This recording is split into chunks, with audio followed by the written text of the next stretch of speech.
గోజాతికి మాత సురభి. అరణ్యవాసానికి వెళుతున్న పాండవులతో కొందరు రాజులు వస్తామని వేడుకొనగా సొమ్మసిల్లిన ధర్మరాజునకు హితోపదేశం చేసినదెవరు? శౌనకుడు అనే ఋషి.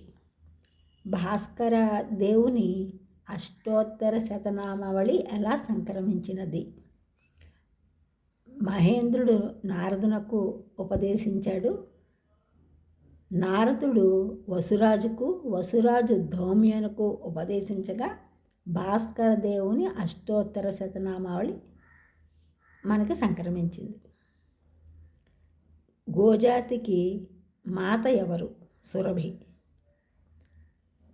కామ్యకారణ్యంలో పాండవుల ఉన్న కాలంలో భీమసేనుని చేతిలో మరణించిన దానవుడెవరు?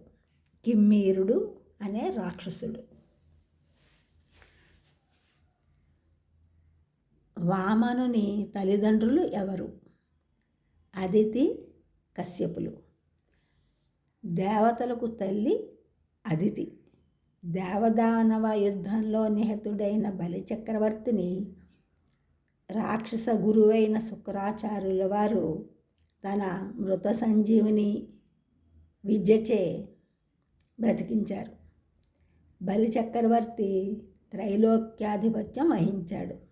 ఆ కారణంగా దేవతలు తమ ఆధిపత్యం కోల్పోయారు.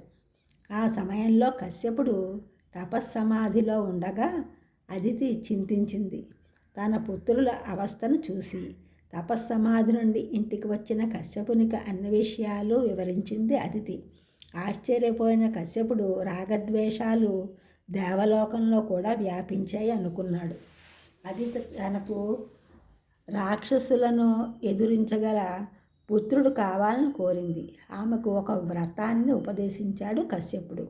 ఆ వ్రతఫలంగా వామనుడు శంఖ చక్ర గదారూఢుడై జన్మించాడు. మానవులు ఎవరూ ఆ విధంగా జన్మించరు. అప్పుడు ఆ భవనం అంతా దేదీప్యమానమై వెలుగులతో నిండిపోయింది. తరువాత ఒక వటువుగా వామన రూపాన్ని ధరించాడు విష్ణుమూర్తి రాక్షసుల గర్వం అడచడానికి. ఈ ఛానల్ చూసిన అందరూ కూడా సబ్స్క్రైబ్ చేయండి, షేర్ చేయండి, లైక్ చేయండి, కామెంట్ చేయండి. సబ్స్క్రైబ్ చేసిన అందరూ కూడా కృతజ్ఞతలు. షేర్ చేసిన లైక్ చేసినారు, కామెంట్ చేసిన అందరికీ కూడా ధన్యవాదములు.